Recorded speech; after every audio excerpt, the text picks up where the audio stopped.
बंदी छोड़ सतगुरु रामपाल जी परमेश्वर जी की जय हो। परम पिता परमात्मा सारी सृष्टि के रचनहार कुल मालिक असंख्य ब्रह्मांडों के स्वामी जगत गुरु तीनों लोकों में प्रवेश करके सबका भरण पोषण करने वाले राजाधीराज आत्माधार नाथों के नाथ देवों के देव महादेव सर्वेश्वर महेश्वर मृत्युंजय अजरो अमर आदि अनादि सनातनी प्रभु जगत पिता जगदीश्वर श्री श्री 1008 की उपाधि के वास्तविक अधिकारी अकाल मूर्त शब्द स्वरूपी राम वासुदेव सर्वगतम परम पूज्य प्रथम पूज्य परम संत परम पुरुष परम धनी परम दयालु सत्य कबीर हक्का कबीर अल्लाहु अकबर बाखबर अल्लाह ताला जगत के तारणहार जगत के मुक्तिदाता जगत के जगन्नाथ हारे के सहारे हिंदुओं के राम मुसलमानों के अल्लाह सिखों के वाहिगुरु ईसाइयों के मसीह दया के सागर दयानिधि करुणा के सागर करुणानिधि स्वयंभू परिभू संकट मोचन कष्ट हरण मंगल करण दुख भंजन अविगत कबीर निर्विकार निर्विषम परमात्मा अलय अलेख सतगुरु आदि अनादि सतगुरु असली मर्यादा पुरुषोत्तम असली राम असली कृष्ण असली घनश्याम असली मुरारी राजाओं के राजा महाराजाओं के महाराजा शहंशाहों के शहंशाह सम्राटों के सम्राट भगवानों के भगवान अल्लाहों के अल्लाह प्रभुओं के प्रभु मसीहाओं के मसीह सच्चे वाहिगुरु बाबाओं के बाबा पीरों के पीर सेठों के सेठ जगत सेठ सावलसा सेठ सर्वगुण संपन्न अनंत कोटि कलाओं के स्वामी अनंत कोटि ब्रह्मांडों के नायक योगियों में महायोगी ध्यानियों में महाध्यानी सिद्धों में परम सिद्ध ज्ञानियों में तत्व ज्ञानी ब्रह्म ज्ञानी महाज्ञानी परम ज्ञानी सर्वश्रेष्ठ ज्ञानी विज्ञानी युवा कबीर समृत कबीर असमवात अमित ओजा सच्चे रहनुमा करीम अल्लाह शुभान अल्लाह दुनिया के अंतिम पैगंबर 8 सितंबर 1951 से गांव धनाना जिला सोनीपत हरियाणा भारतवर्ष की पावन भूमि पे प्रकट रियल कल की भगवान श्री नारायण साकार हरि श्री बाबा साहेब नूर अनंत परमात्मा सच्चे दरवेश सच्चे बाखबर संत शिरोमणि सतगुरु रामपाल जी परमेश्वर जी के चरण कमल में साध संगति से जुड़े हुए देश विदेश से आप और हम सभी सत्सेवक भाई बहनों का अनंत कोटि दंडवत प्रणाम। सत्साई भाई और बहनों, बहुत बड़ी दया बहुत बड़ी मेहर पूज्य गुरुदेव भगवान की परमेश्वर रामपाल जी की, जिनके शुभ आशीर्वाद से विशेष आशीर्वाद से आप और हम सभी साध संगति से जुड़े हुए सत्सेवक भाई बहन इस सत भक्ति मार्ग पर मर्यादाओं के साथ निरंतर आगे की ओर बढ़ रहे हैं। भाई और बहनों, आज पूरे विश्व में निसंदेह कई लाखों की संख्या में सतगुरु रामपाल जी के भक्त हैं। उन लाखों भक्तों में से जो विशेष दया विशेष मेहर साध संगति से जुड़े सत्सेवक भाई बहनों के ऊपर गुरुदेव की हो रही है, ये अविश्वसनीय है।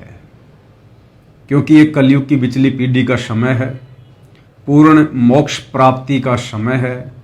और इस समय भाई और बहनों, परमेश्वर केवल इस भक्ति मार्ग पर उन्हीं आत्माओं को दृढ़ करेगा, उन्हीं आत्माओं के लिए परमात्मा सो यत्न करेगा, काल से लड़ेगा, जिन आत्माओं को सतगुरु रामपाल जी परमेश्वर जी ने सतलोक लेकर जाना होगा। देखो, ये भक्ति मार्ग एक विद्यालय की भांति है। जिस प्रकार एक स्कूल में हजारों की संख्या में बच्चे एडमिशन लेते हैं, लेकिन कितने बच्चे पास होते हैं, कितने बच्चे फर्स्ट डिवीज़न आते हैं, कितने सेकंड डिवीज़न आते हैं और कितने बच्चे मेरिट में आते हैं। तो ठीक इसी प्रकार ये जो सतगुरु रामपाल जी परमेश्वर जी का सत्संग है, उनका भक्ति मार्ग है, ये एक प्रकार से स्कूल है, कॉलेज है। और इस कॉलेज में पूरा विश्व ही एडमिशन लेगा आने वाले समय में। और उनमें से कितने बच्चे पास होंगे और कितने बच्चे सतलोक जाने के लिए तैयार होंगे, ये भाई और बहनों इस ज्ञान को समझने के बाद उस भगत के बुद्धि विवेक के ऊपर निर्भर करेगा कि परमेश्वर कितनी आत्माओं को सेलेक्ट करके सतलोक लेकर जाएंगे। तो इस भक्ति मार्ग पर जो सबसे बड़ी गलती हम कर देते हैं, हर किसी को भगत समझने की। जिसके गले में संत रामपाल जी का लॉकेट देखा या जिसके हाथ में संत रामपाल जी का रक्षा सूत्र देखा या जिसने अपने मुख से एक बार सत साहिब बोल दिया, नादानी में हम लोग उसको भगत समझ बैठते हैं। लेकिन भाई और बहनों, भगत कौन है, इस बात का निर्णय वो लॉकेट, वो रक्षा सूत्र या मुंह से बोला गया सत साहिब शब्द नहीं करेगा। संत रामपाल जी की वो भगत मर्यादाओं में कितना है, संत रामपाल जी की वो भगत शिक्षाओं पर कितना चल रहा है, सतगुरु रामपाल जी को वो भगत कितना समझ पाया है, और सतगुरु रामपाल जी के द्वारा जो शास्त्र अनुकूल भक्ति साधना दी गई है, इस पर मर्यादा में रहकर दृढ़ता के साथ वो भगत कितना चल पा रहा है। इस आधार से निर्णय होगा कि वो भगत है या भगत होने के बावजूद अभी वो जगत ही है। तो भाई और बहनों, सतगुरु रामपाल जी परमेश्वर जी का ये सत भक्ति मार्ग दुनिया के अन्य भक्ति मार्गों से अलग है, डिफरेंट है, भिन्न है। इस भक्ति मार्ग की मर्यादा, इस भक्ति मार्ग के नियम बहुत अनोखे हैं, विचित्र हैं, लेकिन शास्त्रों के अनुकूल हैं। तो भाई और बहनों, समझने में थोड़ा समय लगेगा, इसलिए जल्दबाजी बिल्कुल भी ना करें, तुरंत किसी भी बात पर कोई भी कमेंट ना दें, निर्णय ना करें, अपने आप को थोड़ा समय दें, बात के ऊपर विचार करें, विमर्श करें, चिंतन मनन करें, हो सके तो किसी से सलाह लें, उसके बाद निर्णय कीजिए कि मैं सही हूं या गलत हूं। तो भाई और बहनों, सतगुरु रामपाल जी के पंथ में वर्तमान में 2 पार्ट बन चुके हैं। इन बातों का बार बार जिक्र करना इसलिए ज़रूरी हो जाता है क्योंकि भीड़ बहुत ज़्यादा बढ़ चुकी है, और इस भीड़ में कितने भगत हैं और कितने लोग भक्ति का ढोंग कर रहे हैं, ये भी बताना ज़रूरी हो जाता है। तो सन 2014 बरवाला कांड के बाद संत रामपाल जी की संगत में 2 पार्ट बन गए, यानी संगत 2 भागों में विभाजित हो चुकी है। एक भाग जिसे सतलोक आश्रम के नाम से जाना जाता है, जिसमें संत रामपाल जी के बेटा बेटी, भाई बंधु, रिश्तेदार, ये कोऑर्डिनेटर वगैरह, आश्रम संचालक, ये लोग शामिल हैं जो अपने तरीके से, मनमुखी तरीके से, काल प्रेरित होकर भगत समाज की मर्यादा तोड़वाने वाले कर्म ही करते रहते हैं। दूसरा पार्ट जिसे साध संगति कहते हैं, और साध संगति से जुड़े भाई बहनों को सत्सेवक कहते हैं, जो केवल अपने गुरुदेव के द्वारा दिए गए ज्ञान को आधार बनाकर ही भक्ति करते हैं। देखा देखी भेड़ चाल में या गांधारी की तरह आंखों पर काली पट्टी बांधकर किसी कोऑर्डिनेटर के आदेशों को फॉलो करके भक्ति मार्ग पर नहीं चलते हैं। संत रामपाल जी के बेटा बेटी, भाई बंधु, रिश्तेदारों को आधार बनाकर भक्ति मार्ग पर नहीं चलते हैं। गुरुदेव ने हमें क्या शिक्षा दी है, क्या दीक्षा दी है, सत्संग में किस प्रकार से भक्ति नियम बताए हैं, मर्यादा बताई है, क्या क्या सावधानियां बताई हैं, उन तमाम बातों को आधार मानकर वर्तमान में उनकी गैर हाजिरी में घर को ही सतलोक आश्रम बनाकर और अपने गुरु को ही अपना इष्ट मानकर, आराध्य देव मानकर, कबीर देव मानकर हम मर्यादा में रहकर भक्ति करते हैं। अब भाई और बहनों, जब साध संगति से जुड़े भाई बहन अपने घर को सतलोक आश्रम बनाकर और अपने गुरुदेव भगवान को प्रसन्न करने के लिए, खुश करने के लिए, उनकी मेहर प्राप्त करने के लिए जो भक्ति साधना करते हैं, जैसे कि अपने पूज्य गुरुदेव भगवान को ही अपना इष्ट मानना, आराध्य देव मानना, कबीर देव मानना, अपने गुरु के अलावा हम अपने घर में और किसी फोटो को जगह नहीं देते हैं। हमने गरीबदास जी की फ़ोटो को, दादा गुरु जी की फ़ोटो को, दाढ़ी मूछ वाले नकली कबीर की फ़ोटो को, इन तमाम फोटोओं को हम साध संगति से जुड़े भाई बहनों ने घर से बाहर निकाल दिया है। हम केवल एकमात्र अपने गुरुदेव को ही दंडोत प्रणाम करते हैं, एकमात्र अपने गुरु का ही जयकारा लगाते हैं। गीता अध्याय 3 श्लोक 13 के अनुसार गुरु को इष्ट मानकर हम उन्हें भोग लगाते हैं, उसके बाद भोजन ग्रहण करते हैं। सुबह और शाम के समय गुरुदेव की वाणी के अनुसार कि पाती पंच पोहप कर पूजा, देव निरंजन और न दूजा, अपने गुरु को परमात्मा मानकर हम 5 दीपक वाली थाल के साथ गुरु की आरती उतारते हैं। अपने गुरु के ऊपर चवर करते हैं श्रद्धा भाव से, उन्हें परमेश्वर मानकर। घर घर में गुरुदेव भगवान के आसन लग गए हैं, बेड लग गए हैं। तो इन तमाम भक्ति क्रियाओं को देखकर, जो कि साध संगति में हो रही हैं। जो दूसरा पार्ट है सतलोक आश्रम वाले, तो सतलोक आश्रमों से जुड़े भाई बहन इन तमाम प्रकार की साध संगति से जुड़े भाई बहनों की भक्ति क्रियाओं को देखकर और अज्ञानता के चलते अपने मन में कुछ शंकाएं उत्पन्न कर देते हैं। हालांकि उनकी इच्छा करती है कि हम भी गुरु जी को भोग लगाएं, बहुत अच्छा लगता है, हम भी गुरुदेव भगवान की 5 दीपक वाली थाल के साथ प्रतिदिन आरती उतारें। क्योंकि जब साध संगति की वीडियो भाई बहन देखते हैं तो उनके अंदर एक हिलोर उठती है, उनकी आत्मा उन्हें कहती है कि तुम भी आरती उतारो, यही तो तरीका है गुरु को प्रसन्न करने का। लेकिन सतलोक आश्रम से जो संत रामपाल जी के परिवार वाले हैं, कोऑर्डिनेटर हैं, नामदान संचालक हैं, उन लोगों के डर के कारण, उन लोगों के दबाव के चलते बेचारी नादान संगत इन भक्ति क्रियाओं को करने में असमर्थ हो जाती है, डर जाती है, भयभीत हो जाती है। अब ये डर लगना, भयभीत होना भाई और बहनों, ये कहीं न कहीं ज्ञान की कमी को दर्शाता है। क्योंकि बेचारी नादान संगत को डरा दिया जाता है कि भाई पवन दास गुरुद्रोही है, गुरुजी ने उसको गुरुद्रोही घोषित कर रखा है, गुरुजी ने उसको पंथ से बाहर निकाल रखा है।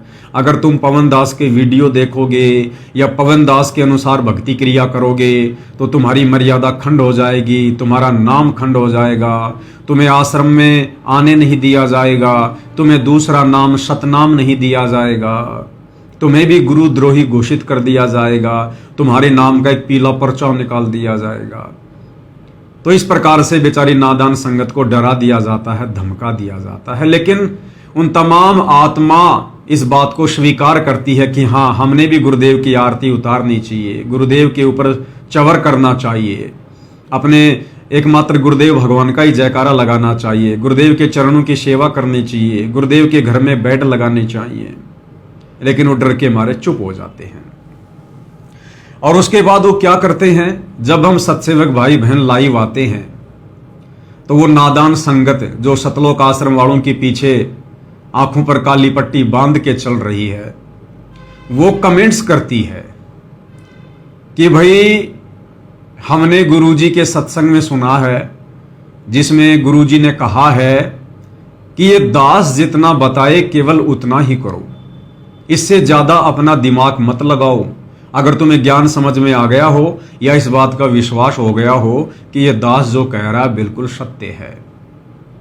पहले आपको ये छोटा सा सत्संग जो वर्तमान में हिसार जेल से सतगुरु रामपाल जी विशेष संदेशों के माध्यम से भेज रहे हैं, आपको सुना देते हैं क्या कुछ गुरुदेव कह रहे हैं, सुनिएगा। तो जो दास कहे उतना ही करो, तुम अपनी बुद्धि कति छोड़नी पड़ेगी। ज्ञान समझ में आ गया होता है, ये विश्वास हो गया, वो दास जो बोलता सारी सच्ची है।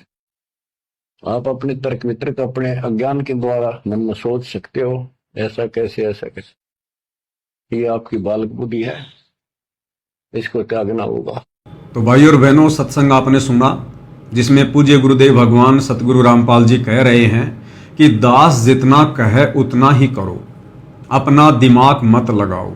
अगर तुम्हें ज्ञान समझ में आ गया है तो, अगर तुम्हें यह विश्वास हो गया हो कि दास जो भी कहेगा सत कहेगा, तो केवल उतना ही करो, इससे ज्यादा नहीं। अब इस सत्संग को सुनकर और सतलोक आश्रम से जुड़े भाई बहन ये मतलब निकाल लेते हैं कि भाई गुरुजी हमें ये कह रहे हैं कि बच्चों, तुम्हारा गुरु तुम्हें जितना कहे केवल उतना ही करो, इससे ज्यादा अगर कोई और भगत या मेरा परिवार या कोऑर्डिनेटर तुम्हें अलग से कोई आदेश देता है तो उन बातों को बिल्कुल मत मानो, अन्यथा तुम्हारी मर्यादा खंडित हो जाएगी, तुम्हारा नाम टूट जाएगा, तुम काल के जाल में चले जाओगे। और इस सत्संग को आधार बनाकर फिर हम साध संगति से जुड़े सत्सेवक भाई बहनों को ब्लेम करते हैं कि भाई तुम साध संगति वाले गलत कर रहे हो, तुम लोग तो वो कर रहे हो जो पवनदास कह रहा है, जैसे गुरुदेव को भोग लगाना, गुरुजी की आरती उतारना, गुरुजी के ऊपर चवर करना, एकमात्र गुरुजी को ही दंडवत प्रणाम करना, एकमात्र अपने गुरु का ही जय जयकार करना, जयकारा लगाना, ये तमाम प्रकार की क्रियाएं जो तुम कर रहे हो ना, ये तुम पवन दास के कहे अनुसार कर रहे हो। जबकि गुरुजी क्या कह रहे हैं कि दास जितना कहे उतना ही करो, अपना दिमाग मत लगाओ। अगर तुम्हें ज्ञान समझ में आ गया है तो, यदि तुम्हें दास के ऊपर विश्वास है तो। अब भाई और बहनों, दो बातें हैं। सतगुरु रामपाल जी साक्षात पूर्ण ब्रह्म परमेश्वर हैं और पहली बार इन्होंने इस कलयुग की बिचली पीढ़ी में अपने मूल ज्ञान का, अपने तत्व ज्ञान का, इस विशेष ज्ञान का खुलासा किया है, प्रचार किया है। आज से पहले तो हम केवल अज्ञान ही सुन रहे थे। अब ये तत्व ज्ञान जैसे ही हमारी आंखों के सामने आया तो भाई और बहनों, ये तत्व ज्ञान इतना जल्दी एकदम से समझ में नहीं आता है। इस तत्व ज्ञान को समझने के लिए मजबूत भक्ति संस्कारों की जरूरत होती है। परमात्मा कहते हैं पिछले जन्म से होत हैं पूर्ण हंस मुराद, यानी पिछले जन्मों में आपने कहां तक की भक्ति की है, कितनी आपने अपने गुरुदेव की सेवा की है, कैसे आपने मर्यादा निभाई है, कैसा आपका आचार विचार व्यवहार, आपका चरित्र रहा है, उस आधार से आपको नेक्स्ट जन्म मिलता है। और ये निर्धारित होता है कि आप अब इस भक्ति को किस स्तर पर समझ पाएंगे, कितना समझ पाएंगे। इसलिए परमात्मा कहते हैं पिछले जन्म से होत हैं पूर्ण हंस मुराद। तो सतगुरु रामपाल जी ने वर्तमान में जो अनमोल ज्ञान दिया है, तत्व ज्ञान दिया है, ये जरूरी नहीं है कि उनसे नाम उपदेश लेने वाला हर भगत उनके तत्व ज्ञान को समझ जाएगा, उनके संकेतों को समझ जाएगा, उनके इशारों को समझ जाएगा, उनकी हर एक बात को समझ जाएगा। ये जरूरी नहीं होता है भाई और बहनों। एक क्लास में 50 बच्चे होते हैं, हर बच्चे के विचार अलग अलग होते हैं, हर बच्चे का सोचने समझने का ढंग अलग अलग होता है। परमात्मा भी कहते हैं कि जेता घट तेता मता, घट घट सोच विचार, कि जितने शरीर हैं, जितने मस्तिष्क हैं, उतने ही विचार हैं, तरह तरह के विचार उनमें उठते हैं। तो ये जरूरी नहीं है कि यदि किसी ने संत रामपाल जी से नाम उपदेश ले लिया तो वो संत रामपाल जी के भक्ति मार्ग को, उनके तत्व ज्ञान को, या संत रामपाल जी के मिशन से वो पूर्णतया परिचित हो जाएगा। ये जरूरी नहीं होता है। इसीलिए संत रामपाल जी की संगत में उनके जेल जाने के बाद 2 पार्ट बन गए, संगत 2 भागों में विभाजित हो गई। जो साध संगति से जुड़े सत्सेवक भाई बहन हैं, वे वो हंस आत्माएं हैं जिनके पिछले जन्म जन्मांतरों के भक्ति संस्कार बहुत ही प्रबल हैं, बहुत ही मजबूत हैं, सुदृढ़ हैं, जो अपने गुरुदेव भगवान के संकेतों को समझने के योग्य हो चुके हैं कि गुरुदेव भगवान क्या कहना चाहते हैं, संकेत में क्या कुछ कह रहे हैं। उस सांकेतिक भाषा समझने के योग्य सत्सेवक भाई बहन बन चुके हैं। तो परमेश्वर ने उन तमाम आत्माओं को अलग छांट दिया, साध संगति से जोड़ दिया, और जो उनके भगत अभी उनके संकेतों को समझने के योग्य नहीं हुए हैं, वो अभी सतलोक आश्रमों से जुड़े हुए हैं। अब ये जरूरी नहीं है कि सतलोक आश्रमों से जुड़ी हुई संगत में मान लीजिए कोई आईएएस अधिकारी भी है, कोई रिटायर्ड आईएएस अधिकारी भी है, कोई पुलिस ऑफिसर भी है, बहुत बड़ा कोई टीचर भी है, कोई वकील भी है, कोई डॉक्टर भी है। तो आप सोचेंगे कि ये जितने भी बड़े बड़े उच्च अधिकारी भगत हैं, बड़े बड़े सरकारी नौकरी प्राप्त भगत हैं, क्या इनमें भी इतनी बुद्धि नहीं है? क्या इनके भक्ति संस्कार भी इतने मजबूत नहीं है कि ये अपने गुरुदेव के संकेतों को समझ सकें? बिल्कुल भाई और बहनों, अभी तक तो 1% भी नहीं है।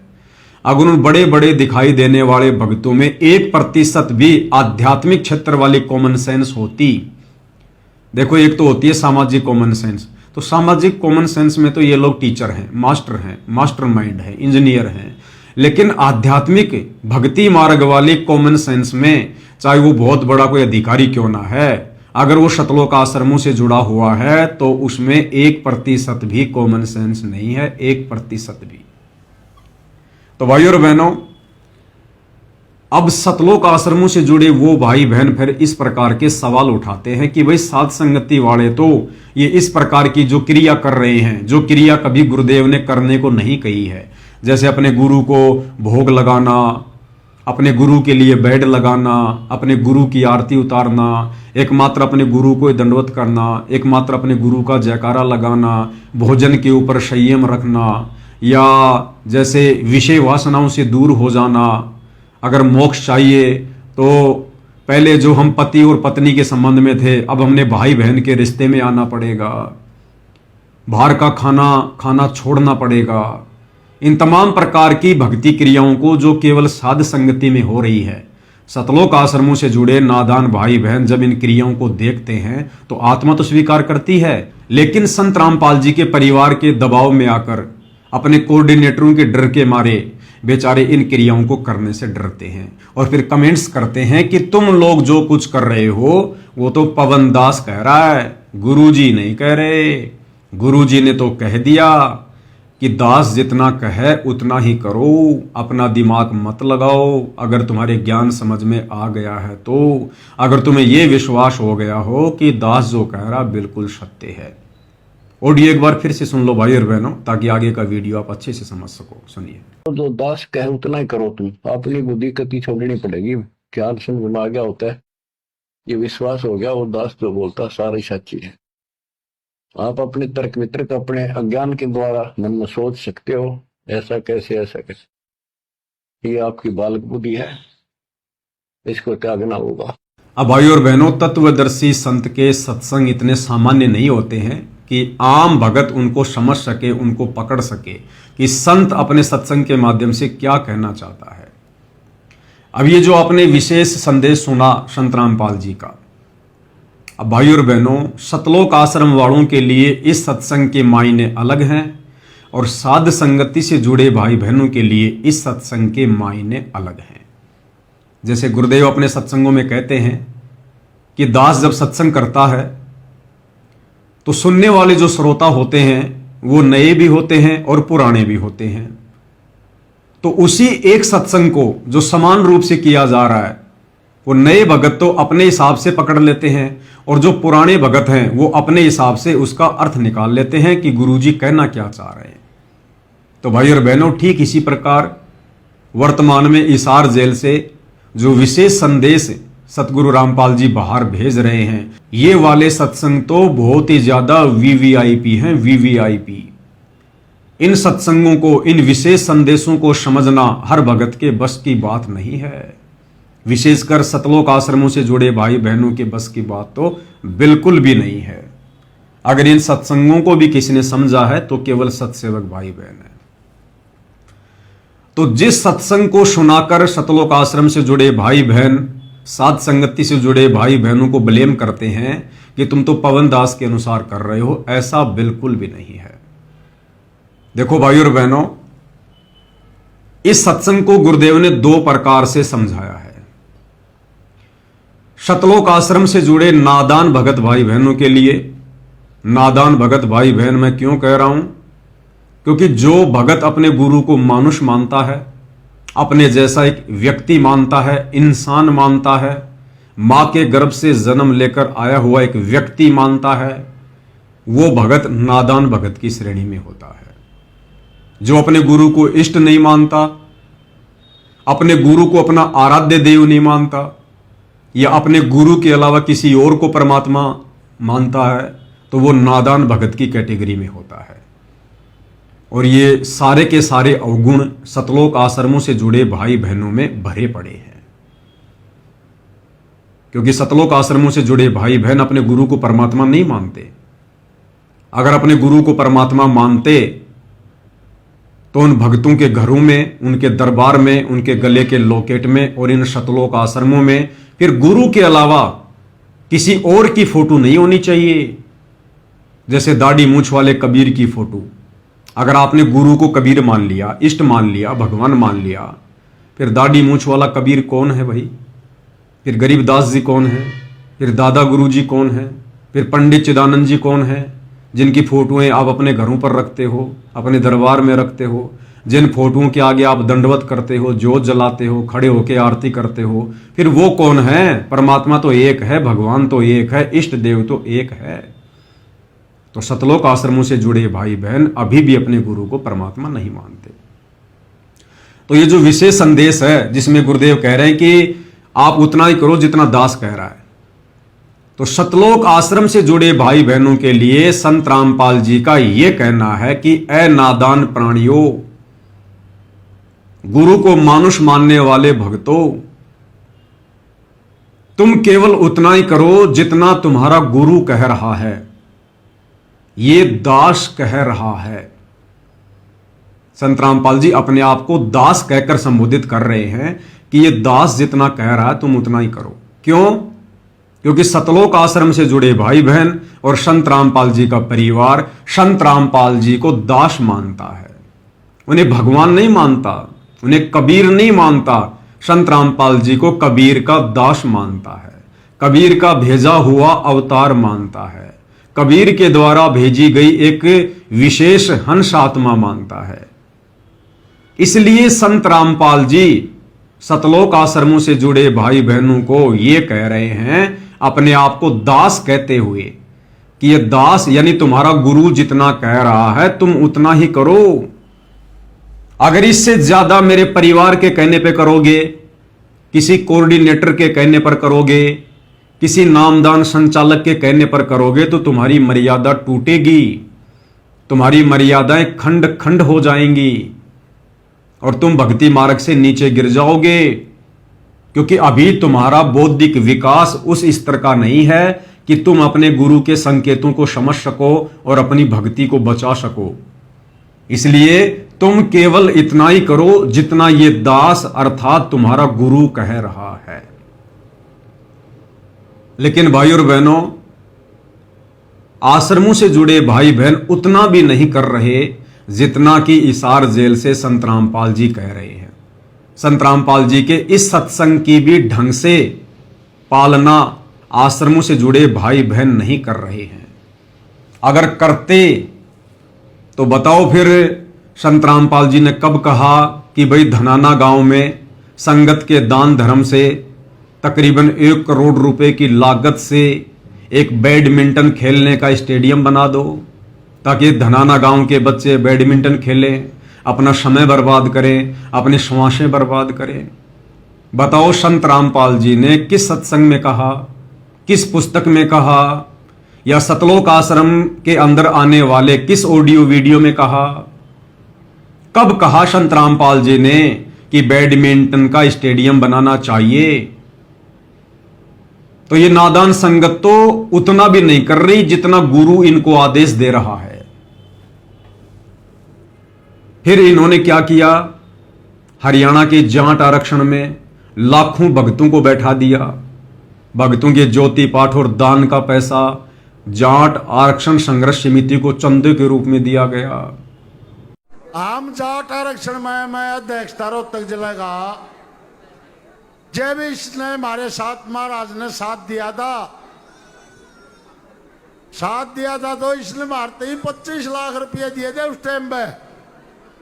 गद्दी छोड़ सदगुरु रामपाल जी भगवान जी की जय हो। जब हम दिल्ली कूच करने खातिर तैयार हुए, 19 तारीख का संदेश आ गया, भाई आ जाओ फैसला होगा। जब महाराज जी ने बहादुरगढ़ में बैंकेट हॉल में 2 हॉल में 3-3 ट्रेली गुलदाना बना दिया था। गद्दी छोड़ सदगुरु रामपाल जी भगवान जी की जय हो। भाई दिल्ली जो खाना खर्चा होगा तुमने कोई जरूरत नहीं, हम अपने दौरे कराएंगे। संत रामपाल जी ने जो आपको समर्थन दिया, इस बारे में आपकी क्या राय है? हमारा संत रामपाल जी को और उसकी संगत को बहुत बहुत धन्यवाद। और उन्होंने हमें आज 11 लाख रुपए चंदा देकर भी आंदोलन में भी मदद की। अब बताओ संत रामपाल जी ने कौन से सत्संग में कहा कि हमने किसी आरक्षण का समर्थन करना चाहिए? कौन सी पुस्तक में लिखा है कि हमने किसी के धरने पर जाकर बैठना चाहिए? या हिसार जेल से आने वाली किस ऑडियो वीडियो में कहा कि जाट आरक्षण का समर्थन मैंने किया था? बच्चों, मैंने तुम्हें कहा था कि तुम वहां जाकर बैठो। तो सतलोक आश्रमों से जुड़े भाई बहन तो वो भी नहीं कर रहे, उतना भी नहीं कर रहे जितना उनका गुरु उन्हें कह रहा है। राजस्थान का गैंगस्टर आनंदपाल सिंह जो पुलिस एनकाउंटर में मारा जा चुका है, राजपूत समाज उसको शहीद का दर्जा दिलवाने के लिए, उसके एनकाउंटर की सीबीआई जांच करवाने के लिए राजपूत करणी सेना के साथ मिलकर राजस्थान के अजमेर में और हरियाणा के भिवानी में बहुत बड़ी रैलियों का आयोजन किया करते थे।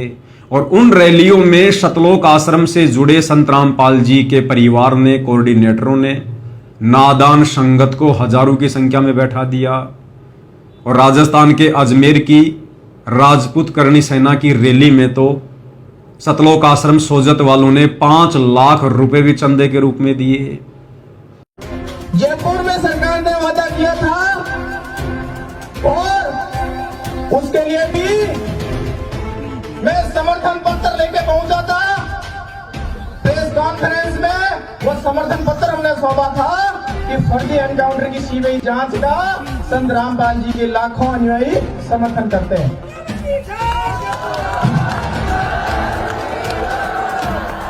भारत माता की, भारत माता की, मां पद्मावती की, मां पद्मावती की, सत्य में इंकलाब। हमारे संत रामपाल जी के लाखों अनुयायियों द्वारा एक सहयोग की राशि दादा सुखदेव सिंह जी को पेश कर रहे हैं। 5 लाख का सहयोग दादा सुखदेव जी को पेश कर रहे हैं। तो बताओ, गुरुदेव भगवान ने गुंडों का समर्थन करने के लिए एक भगत को कब आदेश दिया? गुंडों की सीबीआई जांच के लिए 5-5 लाख रुपए चंदे के रूप में देने का कब आदेश दिया? तो सतलोक आश्रमों से जुड़े भाई बहन तो उतना भी नहीं कर रहे जितना हिसार जेल से उनका गुरु उन्हें करने के लिए कह रहा है कि उतना ही करो जितना यह दास कह रहा है। इसके अलावा और भी बहुत सारे कुक्रम भाई और बहनों, अयोध्या में जाकर संत रामपाल जी के परिवार ने राम मंदिर के दर्शन करने के लिए आने वाले काल उपासकों के लिए, यानी काल पूजा को बढ़ावा देने के लिए 1 महीने का भंडारा लगा दिया। कौन सी पुस्तक में लिखा है, कौन से सत्संग में जिक्र है, कब आदेश दिया गुरुदेव ने? सत साहिब जी, ये वीडियो सतलोक आश्रम द्वारा अयोध्या में लगाए गए भंडारे का है। और यहाँ पर आप देख सकते हैं गुरुदेव के दोनों लड़के, बड़ा लड़का वीरेंद्र, छोटा लड़का मनोज, दोनों इस भंडारे में बैठे हैं, शामिल हैं। दोनों वहाँ पर उपस्थित थे और बहुत बड़ा पंडाल वहाँ पर लगाया गया था। करोड़ों रुपया संत रामपाल जी के भक्तों का, उनके ज्योति पाठ और दान का आन उपासना में सहयोग करते हुए सतलोक आश्रम मैनेजमेंट हरियाणा द्वारा बर्बाद किया गया। भाई और बहनों, हमारे गुरुदेव भगवान कहते हैं कि तीनों देवा काल हैं, ब्रह्मा विष्णु महेश, और भूले चूके समझियो ले सतगुरु उपदेश। परमात्मा तो इस काल की और काल के पुत्रों की इस पूजा पाठ को बंद करवाने के लिए आए हैं, अपनी यथार्थ सतभक्ति सतलोक से लेकर।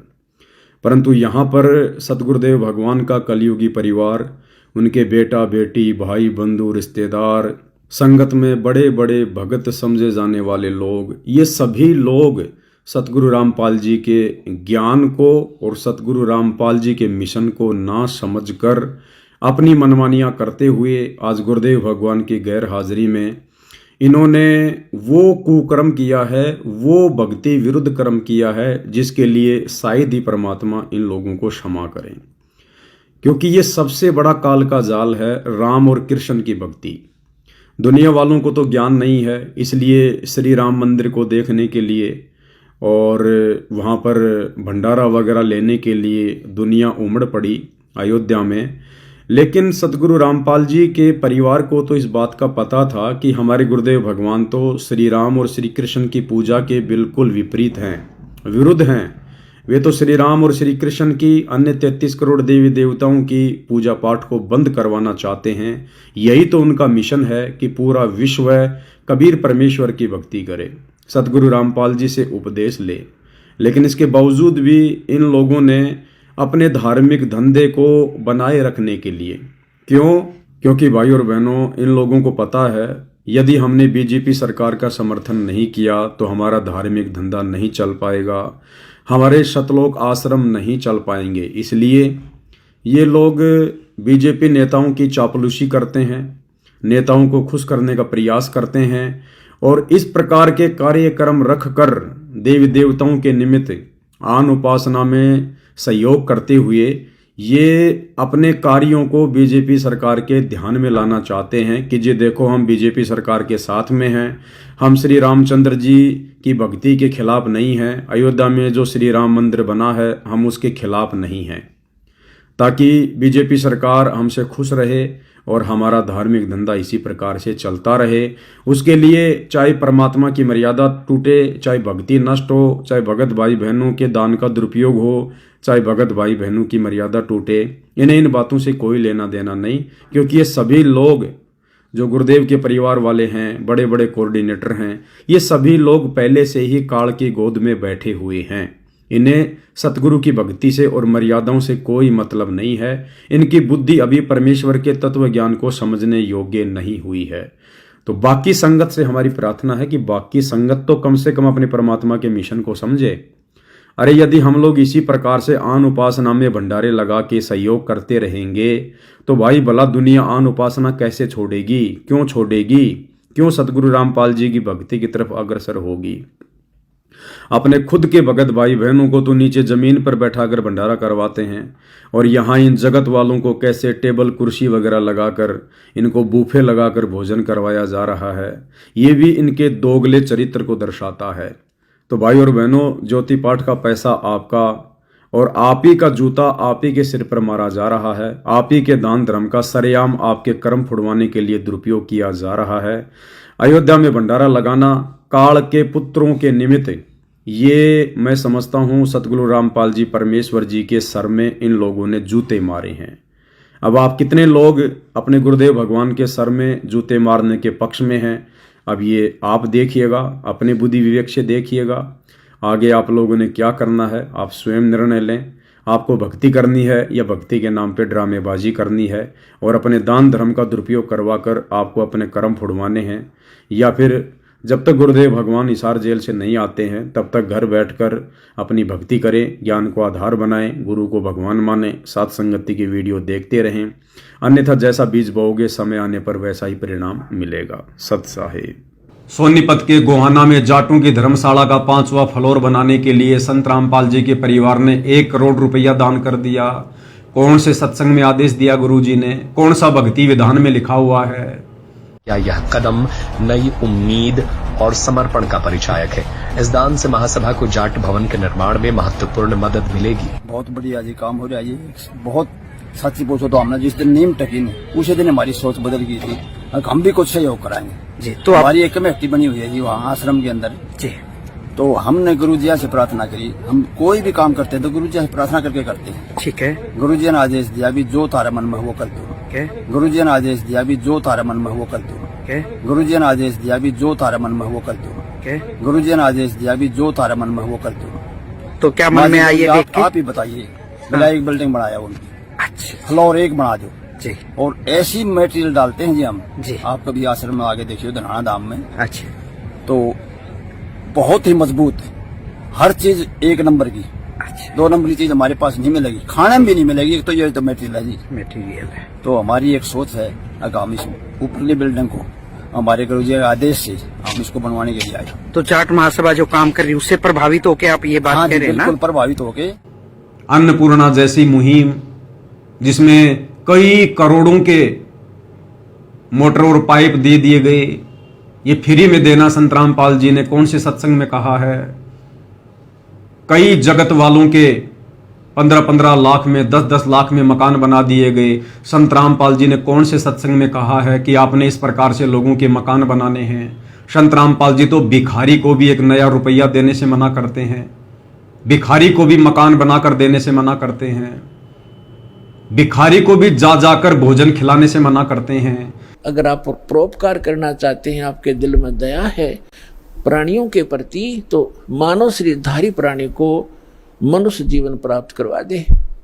बुरा वो भी नहीं है जैसे एक पक्षी है, अपने घर पर दाने डाल दो, कुत्ता आता है रोटी डाल दो, अपने ही घर पर डालो, कहीं विशेष स्थानों पर मत भटको, ये व्यर्थ है। और अतिथि आता उसको भोजन करवा दो, कोई भी मांगने वाला आता उसको मत दो, उसको पैसा मत दो, कई भक्त कहते हैं ये तो फिर हमारे दिल में दया खत्म हो जाएगी यदि हम भिखारी को पैसा नहीं देंगे। परमात्मा कहते हैं दया का प्रयोग भी विधिवत करने से ही लाभ होगा, अन्यथा वो आपका भी भक्ति नाशक और दूसरे का भी हानिकारक, दूसरे को भी हानि कर देगा। जैसे फिर ये अन्नपूर्णा मुहिम के तहत घर घर जाकर राशन बांटना, ये कौन से सत्संग में है, कौन सी पुस्तक में लिखा है गुरुदेव ने, कौन से भक्ति विधान में है, कब किया गुरुदेव ने आज से पहले? तो शतलोक आश्रमों से जुड़े भाई बहन, जो साध संगति से जुड़े भाई बहनों को ब्लेम करते हैं, उनको जरा अपनी गिरेबान में झांक लेना चाहिए कि तुम क्या कर रहे हो वर्तमान में। अगर हम सत्सेवक भाई बहन गलत कर रहे हैं तो तुम भाई आश्रमों से जुड़े भाई बहन क्या सही कर रहे हो? अरे नादानो, तुम तो अपने गुरुदेव की उन बातों को भी फॉलो नहीं कर रहे जो बातें गुरुदेव तुम्हें कह रहे हैं। हम सत्सेवकों ने कम से कम तुम्हारी तरह इतनी नादानी दिखाकर, मूर्खता दिखाकर गुरु को नाराज तो नहीं किया। हमने स्टेडियम बनाने में किसी का सहयोग नहीं किया, हमने मकान बनाने में किसी का सहयोग नहीं किया, हमने किसी भी भंडारे में जो जगह जगह जाकर लगाए जाते हैं उन भंडारों में हमने सहयोग नहीं किया। 2019 में आश्रम वालों ने कांग्रेस को वोट डलवा दिए, हमने सहयोग नहीं किया। 2024 में बीजेपी को वोट डलवा दिए, हमने सहयोग नहीं किया। परशुराम की जयंती में सतलोक आश्रम वालों के द्वारा नादान भक्तों को बैठा दिया गया, हमने तो सहयोग नहीं किया। हरियाणा के मुख्यमंत्री की रैली में, भारत के प्रधानमंत्री की रैली में सतलोक आश्रम से भक्तों को बसों में बैठा बैठा कर भीड़ के रूप में भेज दिया जाता है। हम सत्सेवक भाई बहनों ने तो इस प्रकार से कोई नादानी नहीं दिखाई, कोई मूर्खता नहीं दिखाई, और फिर उल्टा हमारे को ब्लेम कर रहे हो कि तुम सत्सेवक गलत कर रहे हो, जबकि सारी भक्ति विरुद्ध क्रिया और गलत काम आप सतलोक आश्रमों से जुड़े भाई बहन संत रामपाल जी के परिवार के पिट्ठू बनकर भेड़ चाल में चलकर कर रहे हो। तो भाई अपनी गिरेबान में जरा झांक कर देखो कि आप लोग जो भक्ति क्रिया कर रहे हो, क्या ये क्रिया गुरु को प्रसन्न करने वाली है? क्या इन तमाम भक्ति विरुद्ध क्रियाओं को करने से तुम्हारा गुरु नाराज नहीं होगा? क्या तुम्हारी मर्यादा खंडित नहीं हो रही है? क्या सतलोक आश्रम मैनेजमेंट हरियाणा तुम्हें काल के जाल में नहीं फैला रहा है और कहते हैं कि तुम सत्सेवक गलत कर रहे हो? अब भाई और बहनों, बात करेंगे इसी सत्संग को लेकर कि साध संगति से जुड़े भाई बहनों के लिए गुरुदेव का यह सत्संग करने का क्या अर्थ है, क्या मायना है। सतलोक आश्रम वालों के लिए तो गुरुदेव ने कह दिया कि दास जितना कहे उतना ही करो, अपनी बुद्धि मत लगाओ। अगर तुम्हारे ज्ञान समझ में आ गया है तो, यानी तुम्हारा गुरु जितना कहे उतना ही करो। और यही सत्संग संत रामपाल जी ने अपनी विशेष आत्माओं के लिए किस संदर्भ में किया है? साध संगति से जुड़े भाई बहनों के लिए गुरुदेव का आदेश है कि दास जितना कहे उतना ही करो। दास कौन? संत रामपाल जी नहीं। संत रामपाल जी दास केवल सतलोक आश्रमों से जुड़े नादान भक्तों के लिए है, क्योंकि सतलोक आश्रमों से जुड़े भाई बहन अपने गुरु को दास मानते हैं, कबीर जी का दास मानते हैं, भगवान नहीं मानते। तो संत रामपाल जी दास केवल सतलोक आश्रम वालों के लिए है। साध संगति से जुड़े भाई बहनों के लिए संत रामपाल जी दास नहीं है। संत रामपाल जी हमारे लिए कबीर भगवान हैं, हमारे इष्ट देव हैं, हमारे पूज्य देव हैं, हमारे आराध्य देव हैं, सारी सृष्टि के मालिक हैं। तो यही सत्संग, क्योंकि सत्संग तो परमात्मा सबके लिए करते हैं ना, आश्रम वालों के लिए भी होता है, साथ संगत वालों के लिए भी होता है, लेकिन मायने अलग अलग होते हैं। तो यही सत्संग जिसमें गुरुदेव कह रहे हैं कि दास जितना कहे उतना करो। हालांकि मेरे बोलने से पहले सत्सेवक भाई बहन समझ चुके हैं कि इस सत्संग का क्या अर्थ है। इसी को कहते हैं कॉमन सेंस। अपने गुरु के द्वारा किए गए सत्संगों में संकेतों को समझना, क्योंकि एक सत्संग में गुरुदेव ने यह भी तो कहा कि बच्चों अब तुम संकेतों को समझने लग गए हो। किनके लिए कहा? साध संगति से जुड़े भाई बहनों के लिए कहा कि बच्चों अब तुम इस दास के संकेतों को समझने लग गए हो। एक बार सुन लीजिएगा।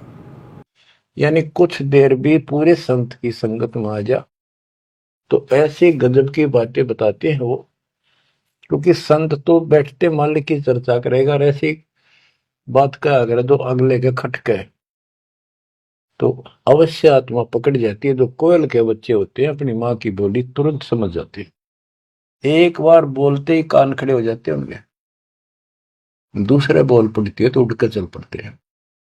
इसी प्रकार जो परमात्मा के हंस होते हैं वो पूर्ण संत की सत्संग को, संकेतों को समझना शुरू कर देते हैं। तो भाई और बहनों, गुरु के संकेतों को समझने योग्य केवल सत्सेवक भाई बहन बने हैं। तो यही शब्द साध संगति से जुड़े भाई बहनों को क्या संदेशा दे रहा है? इसार जेल से इस विशेष संदेश के माध्यम से साध संगति से जुड़े भाई बहनों को परमात्मा ये कहना चाह रहे हैं कि साध संगति के लिए मैंने जिस आत्मा को खड़ा किया है, निमित्त बनाया है, इस पवन दास को, तो गुरुदेव कह रहे दास जितना कहे उतना ही करो। क्योंकि हमारे लिए दास कौन है? हमारे लिए दास हमारे भगत भाई है। ये पवन दास आप भाई बहनों के लिए दास है। आप भाई बहन मुझ पवन दास के लिए दास हो। अब हम अपने गुरुदेव को दास नहीं कह सकते, क्योंकि हमें अंदर से पता चल चुका है, इस तत्व ज्ञान से पता चल चुका है, हमारी आत्मा ने स्वीकार कर लिया कि संत रामपाल जी दास नहीं हैं, ये तो दासों के भगवान हैं। दास तो केवल उनके लिए हैं जो अपने गुरु को मानुष मानते हैं।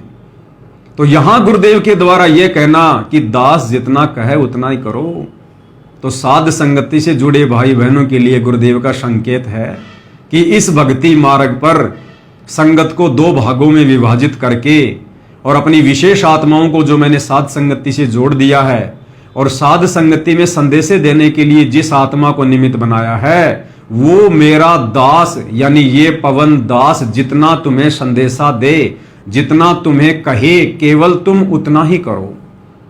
भजन करे राम दुहाई रे, भजन करे राम दुहाई रे। गरीबदास जी आंखों में आंसू भर के लिखवाया करते, देखिए बूंदी बने गिर गिला काल न कैसे गुमराह कर रखे बच्चे भगवान के। इनकी आंख नहीं खुलती निकम्या की, परमात्मा आकर चले गए मैं लाग राखण। इब्दास को सेवा दे रखी रहा और क्यों कर समझावा तो वो कौन सी भाषा बोला न बताओ। परमात्मा आकर चले गए मैं लाग राखण। इब्दास को सेवा दे रखी रहा और क्यों कर समझावा तो वो कौन सी भाषा बोला न बताओ। परमात्मा आकर चले गए मैं लाग राखण। इब्दास को सेवा दे रखी रहा और क्यों कर समझावा तो वो कौन सी भाषा बोला न बताओ। कित फंसका बैठिए तुम आँख खोल लो, पता मेरा के लागू हो तो क्या भगवान के लगते थे, फिर सब कुछ लगते हो तो मितांबर मिट रहे तुम्हारे लिए। यानी वो सब कुछ तो हमने करना ही करना है जो हमारे गुरुदेव ने सत्संगों में कह रखा है। वो भक्ति क्रिया, वो नियम मर्यादा, वो तो सारी हमने निभानी है। इसके अलावा गुरु की मेहर प्राप्त करने के लिए जो भक्ति क्रिया करनी होती है, गुरु का विशेष आशीर्वाद प्राप्त करने के लिए, गुरु की विशेष रजा प्राप्त करने के लिए, जिस मेहर के बिना हम शतलोक नहीं जा सकते। क्या कहते हैं गुरुदेव? इन बाता के पाइए कर सतगुरु नजर निहाल, राजी कर सतगुरु रूठेनु। तो सतगुरु की विशेष मेहर प्राप्त कैसे होती है? एक छोटा सा सत्संग आपको सुनाते हैं जिसमें गुरुदेव क्या कह रहे हैं। खाली गुरु से नाम लेकर भक्ति करने से गुरु की विशेष मेहर, विशेष आशीर्वाद प्राप्त नहीं होता। विशेष मेहर प्राप्त करने के लिए क्या करना पड़ेगा, ये छोटा सा सत्संग आपको बताएगा, सुनिए। कहते हैं तुम्हारा जो कल्याण कैसे होगा कि सतगुरु जो तत्वदर्शी संत है उसको नजर निहाल कर के इतना उनके अनुसार उनके मर्यादा में चल के वो तेरे ऊपर गदगद हो जाए। वो संत के मेरी प्यारी आत्मा परमात्मा को पाने के रास्ते पर बिल्कुल सही चल रही है। तो अंदर से जो एक हिलोर आती है संत के अंदर से, जिस भक्त की, जिस बहन भाई की क्रियाओं से जो प्रसन्न हो जाता है कि सही मर्यादा में चला, तो वो जो एक रजा आती है उसके बाद फिर एक उसके प्रति एक कसक जाती है कि बहुत अच्छी, और परमात्मा अपने बच्चे पर मेहर रखना, ऐसे ही चले। तो वो एक आशीर्वाद आपको एक्स्ट्रा मिलता है जिसको ग्रेस मार्क कहते हैं। तो यहां कहते हैं इन बातों के पाइए कर सतगुरु नजर निहाल है। मान ले तन ज्ञान भी हो गया कैसे ऐसे होता तो, और सतगुरु नजर निहाल हुआ नहीं, तुझे सार नाम और फिर सार शब्द मिला नहीं तो भी बात बिगड़ेगी। इसलिए ये कल्याण कहती है बातें कहन सुन की ना है, कर पाड़ने की है। तो भाई और बहनों, सत्संग आपने सुना कि किस प्रकार से हम गुरु को पहले प्रसन्न करें, और जब गुरु प्रसन्न हो जाएगा उसके बाद गुरु अपना विशेष आशीर्वाद उस आत्मा के प्रति छोड़ता है। एक विशेष मेहर, एक विशेष रजा सतगुरु देव से उस भगत के प्रति जाती है। उस मेहर को प्राप्त करने से, जिसको ग्रेस मार्क भी कहते हैं, उसको प्राप्त करने से भाई और बहनों हमारा स्थायी रूप से सतलोक में निवास होगा। इसलिए गुरुदेव भगवान साध संगति से जुड़ी आत्माओं को संदेशा दे रहे हैं इस सत्संग के माध्यम से कि दास जितना कहे उतना ही करो। यानी भक्ति मार्ग पर हमने वो तमाम क्रियाएं तो करनी है, वो तमाम मर्यादा तो निभानी है जो हमारे गुरुदेव ने हमें सत्संगों में बता दी हैं, समझा दी हैं। इसके अलावा साध संगति में इस पवन दास के द्वारा गुरु की मेहर प्राप्त करने के योग्य बनने के लिए, गुरु को प्रसन्न करने के लिए जो एक्स्ट्रा भक्ति क्रिया करनी है, उसके विषय में गुरुदेव कह रहे हैं कि दास जितना कहे उतना ही करो। अगर तुम्हें ज्ञान समझ में आ गया है तो, अगर ये बात तुम्हारे समझ में आ गई हो कि दास जो कहेगा सही कहेगा, अगर तुम्हें विश्वास हो गया हो कि दास जो कहेगा सही कहेगा, कि भाई तुम कितने वर्षों से साथ संगति से जुड़े हो और पवन दास तुम्हें कब से संदेश दे रहा है, कितने वीडियो बना चुका है, कितनी पुस्तकों पे वीडियो बना चुका है। क्या संगत में और कोई भगत नहीं था जो गुरुदेव के द्वारा लिखी गई पुस्तकों पर वीडियो बनाए, या गुरुदेव के सत्संगों के ऊपर 4-4 घंटे की साथ संगति करके किसी को समझाए? क्या कोई भगत नहीं था?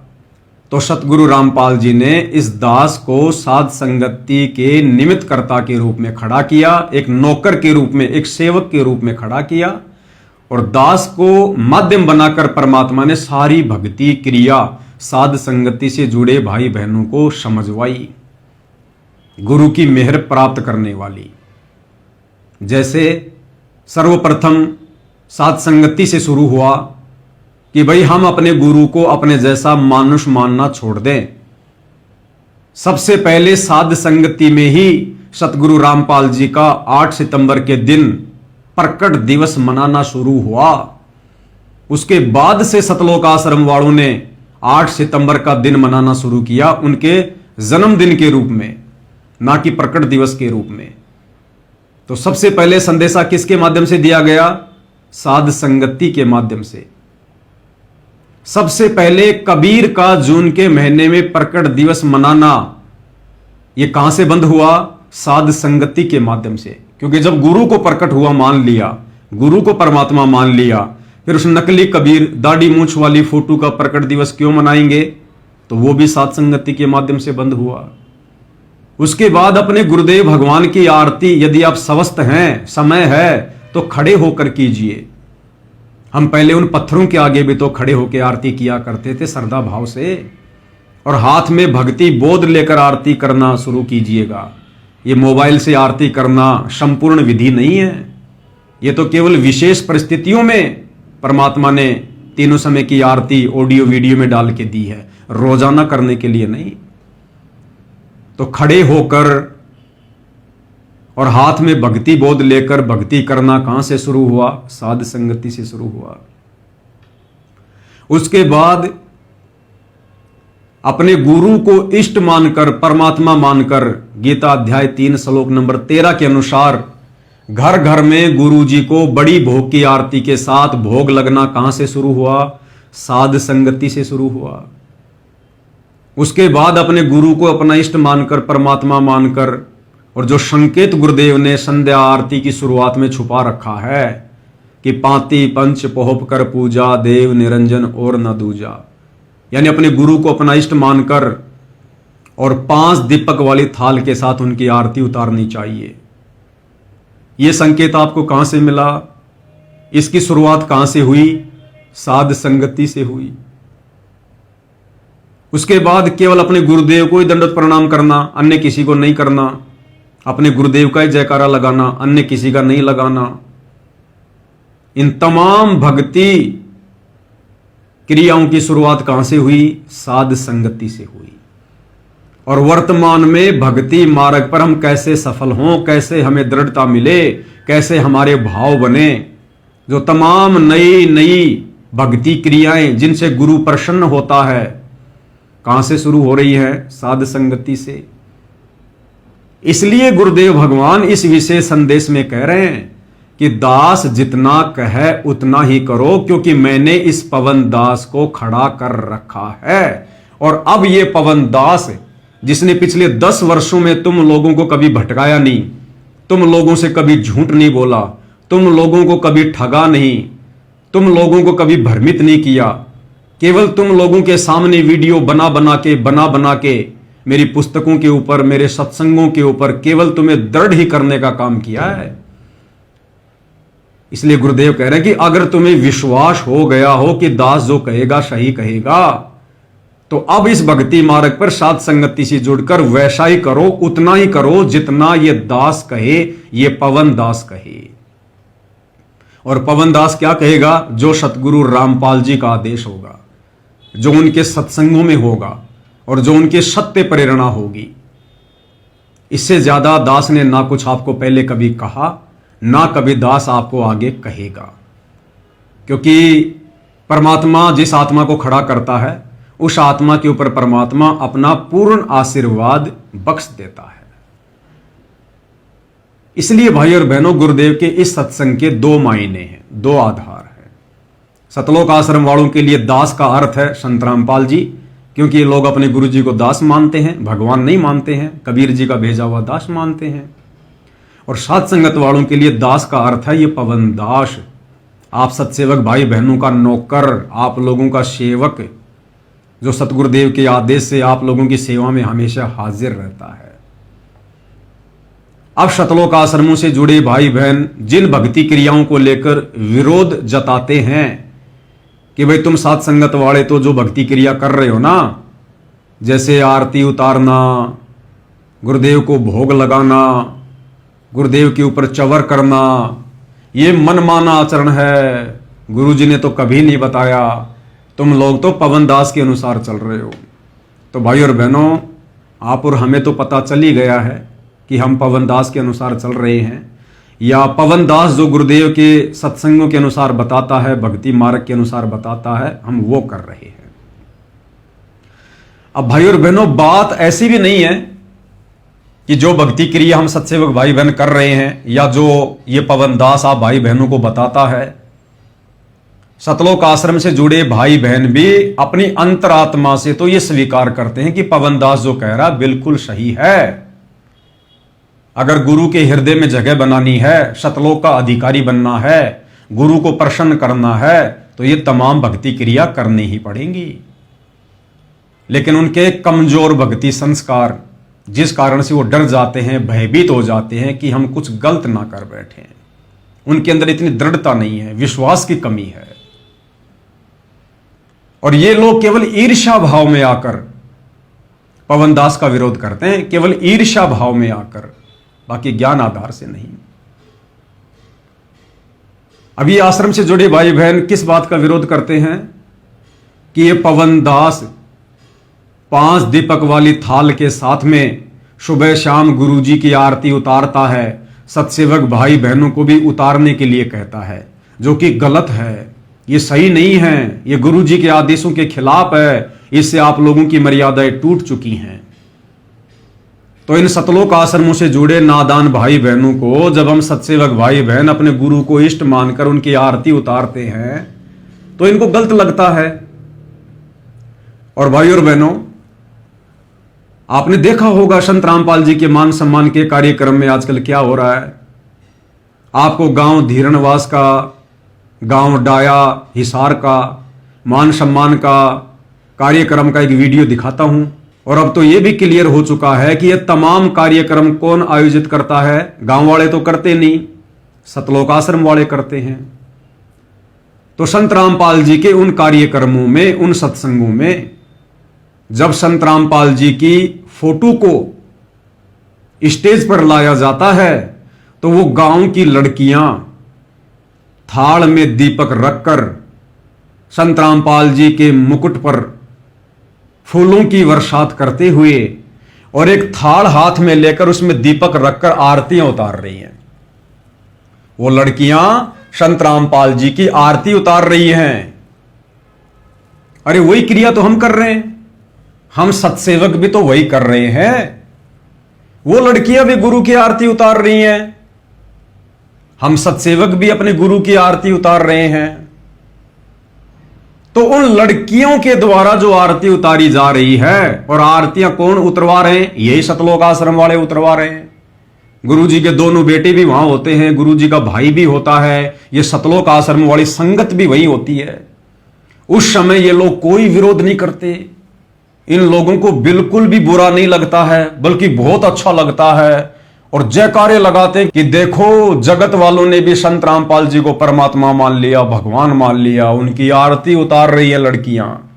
अब विचार करो भाई और बहनों, वो लड़कियां भी संत रामपाल जी की ही आरती उतार रही हैं और हम सत्सेवक भाई बहन भी संत रामपाल जी की ही आरती उतार रहे हैं। फिर वो लड़कियां तो सही कैसे हो गई और हम साध संगति से जुड़े भाई बहन गलत कैसे हो गए? ये सतलोक आश्रमों से जुड़ी नादान संगत उन लड़कियों का विरोध क्यों नहीं करती, उल्टा जय जयकार करती है कि हां बिल्कुल सही कर रही हैं। और जब हम सत्सेवक भाई बहन अपने गुरुजी की आरती उतार रहे हैं तो ये कहते हैं कि तुम गलत कर रहे हो, तुम गुरुद्रोही हो, तुम पवन के अनुसार कर रहे हो। तो भाई और बहनों, ज्ञान आधार से हम जो कर रहे हैं बिल्कुल सही कर रहे हैं। ये सतलोक आश्रमों से जुड़े भाई बहन हमारा जो विरोध कर रहे हैं ना, वो केवल ईर्ष्या भाव से कर रहे हैं, ईर्ष्या भाव से। बाकी ये क्रिया गलत नहीं है। अगर ये क्रिया गलत होती, गुरु की आरती उतारना, तो यही नादान संगत उन कार्यक्रमों में बैठी रहती है जब वो गांव की लड़कियां संत रामपाल जी की आरती उतारनी है। अगर वो आरती उतारना गलत होता तो ये नादान संगत उस समय क्यों नहीं बोलती, उस समय विरोध क्यों नहीं करती कि तुम जो कर रहे हो ये गलत कर रहे हो, ये गुरु जी का आदेश नहीं है। अरे गुरु का परिवार ही करवा रहा है, तुम संगत वाले भी वहीं बैठे बैठे जय जयकार करते रहते हो कि बहुत अच्छा, बहुत अच्छा, बहुत बढ़िया। तो फिर हम सत्सेवक कैसे गलत हो गए? वो भी गुरु की आरती उतार रहे हैं, हम भी गुरु की आरती उतार रहे हैं। तो भाई और बहनों, ये ईर्ष्या भाव बोल रहा है, ये नादानी बोल रही है, ये मूर्खता बोल रही है, ये भेड़ चाल बोल रही है। हम सत्सेवक भाई बहन गलत नहीं हैं, हम वो कर रहे हैं जो वर्तमान में पूरी संगत को करना चाहिए। हम गुरु की मेहर प्राप्त करने के लिए, गुरु को प्रसन्न करने के लिए ये तमाम भक्ति क्रिया करके ये दिखाना चाहते हैं कि हमने अपने गुरु को परमात्मा मान लिया। हालांकि गुरु को तो पता है कि किसने मान लिया और किसने नहीं मान लिया, लेकिन सत्सेवकों के माध्यम से इस प्रकार की भक्ति क्रिया करवाकर परमात्मा आप सतलोक आश्रमों से जुड़े नादान भाई बहनों तक भी संदेशे पहुंचाना चाहते हैं कि नादानो, तुम क्या कर रहे हो? तुम भी वही करो जो मेरे सत्सेवक बच्चे कर रहे हैं, अन्यथा पीछे रह जाओगे देखा देखी में, भेड़ चाल में। अब संगत वाले ये भी कह सकते हैं कि भाई वो तो गांव वाले हैं, वो तो जगत वाले हैं, वो तो कुछ भी कर सकते हैं। तो ये कहना भी उचित नहीं है। भाई करवा कौन रहे हैं? जगत वाला कल को आकर उसी स्टेज पर हाथ में गोबर लेकर संत रामपाल जी के मुंह पर लेपेगा तो क्या कोई विरोध नहीं करेगा क्या? अरे वो जगत की लड़कियां हाथ में गोबर लेकर स्टेज पर चढ़कर संत रामपाल जी के मुंह के ऊपर मारेंगी तो आप संगत वाले विरोध करोगे या नहीं करोगे? वहां खड़े हुए संत रामपाल जी के परिवार वाले विरोध करेंगे कि नहीं करेंगे? आप कहोगे हम जरूर विरोध करेंगे, हमारे गुरु के मुंह के ऊपर गोबर थोड़ा ना मारने देंगे, क्योंकि गोबर लगाना तो गलत है। तो इसी प्रकार अगर वो आरती करना गलत होता जो गांव की लड़कियां कर रही है तो तुम लोग विरोध करते ना, लेकिन तुम लोगों ने विरोध नहीं किया, तुम लोगों ने हृदय से स्वीकार कर लिया। अब ये बहाना नहीं चलेगा कि वो तो जगत वाली हैं, वो तो जगत वाली हैं। अगर तुम्हारी ये बात भी मान ली जाए कि चलो वो तो जगत वाली लड़कियां थी इसलिए तुम लोगों ने विरोध नहीं किया, तो फिर हम सत्सेवकों का विरोध क्यों कर रहे हो तुम? अरे हम तो तुम्हारी नजर में गुरुद्रोही है ना, हम तो तुम्हारी नजर में भगत है ही नहीं, हम तो गुरुद्रोही है, तो हम भी जगत वाले हो गए। बल्कि गुरुद्रोही तो जगत वालों से भी गया गुजरा हो जाता है। जब तुम्हें जगत वालों की इस आरती उतारने वाली इस भक्ति क्रिया से कोई परहेज नहीं है, कोई नफरत नहीं है, तो तुम्हारी नजरों में हम गुरुद्रोही तो जगत वालों से भी गए गुजरे हैं, फिर हमारी भक्ति क्रिया से भला तुम्हें क्या प्रॉब्लम है? तो ये तुम्हारा ईर्ष्या भाव बोलता है, ये ज्ञान आधार नहीं बोलता है। इससे सिद्ध होता है कि तुम सतलोक आश्रम से जुड़े भाई बहन नादानी में, मूर्खता में अपने कर्म बिगाड़ते हुए हम सत्सेवक भाई बहनों से, अपने ही गुरु भाई बहनों से तुम लोग ईर्ष्या कर रहे हो, तुम्हारे को जलन है। और कहीं ये जलन इतनी ज्यादा ना फैल जाए कि फिर इसका कोई समाधान ही ना निकले। दूसरा, भाई और बहनों, जो ये कहते हैं कि भाई सात संगति वाले तो गुरु की आरती उतारना, गुरु को भोग लगाना, ये पवन दास के कहे अनुसार करते हैं, ऐसा बिल्कुल नहीं है। सात संगति से जुड़ी आत्माएं परमात्मा की विशेष आत्मा है, जिनके भक्ति संस्कार बहुत मजबूत हैं, जो किसी भी बात का निर्णय चुटकियों में कर लेते हैं ज्ञान को आधार बनाकर। यहां भेड़ चाल में भक्ति नहीं होती, देखा देखी में भक्ति नहीं होती है। हम अंध भगत हैं, लेकिन अपने गुरु जी के प्रति आप सतलोक आश्रम वालों की तरह संत रामपाल जी के परिवार के पीछे अंध भगत नहीं है। तो तुम्हारा यह कहना भी गलत है कि आरती उतारना, भोग लगाना, खड़े होके आरती करना, यह गलत है। अरे भैया, तुम सतलोक आश्रमों में जाते हो, 3-3 दिन का पाठ होता है, परमात्मा को भोग लगता है, भोग की आरती बड़ी बड़ी स्क्रीन पे चलती है, प्रोजेक्टर पे चलती है। संत रामपाल जी क्या करते हैं? संत रामपाल जी अपने हाथ में, हम तो खाली 5 दीपक जला रहे हैं, और संत रामपाल जी भोग के समय जो थाल हाथ में लेकर आरती उतारते हैं उसमें तो 7 दीपक है, 7। तो संत रामपाल जी फिर क्या कर रहे हैं? अगर हम सत्सेवक अपने गुरु की आरती उतार रहे हैं, तुम सतलोक आश्रम वालों के अनुसार यदि वो पाखंड है, तो फिर संत रामपाल जी भोग लगाते समय वो थाली हाथ में लेकर 7-7 दीपक जलाकर क्या पाखंड कर रहे हैं क्या? संत रामपाल जी भी फिर तो पाखंडी कर रहे हैं। भाई चेला तो अपने गुरु से सीखेगा, जैसा गुरु करेगा वैसा ही शिष्य करेगा, क्योंकि आश्रम तो एक ट्रेनिंग सेंटर होता है। आश्रम में गुरु भक्तों को इसलिए बुलाता है कि जो भक्ति क्रिया मैं करूं वो भी तुम करो, क्योंकि गुरु भी तो एक भगत की भूमिका निभाता है, भक्ति करके दिखाता है।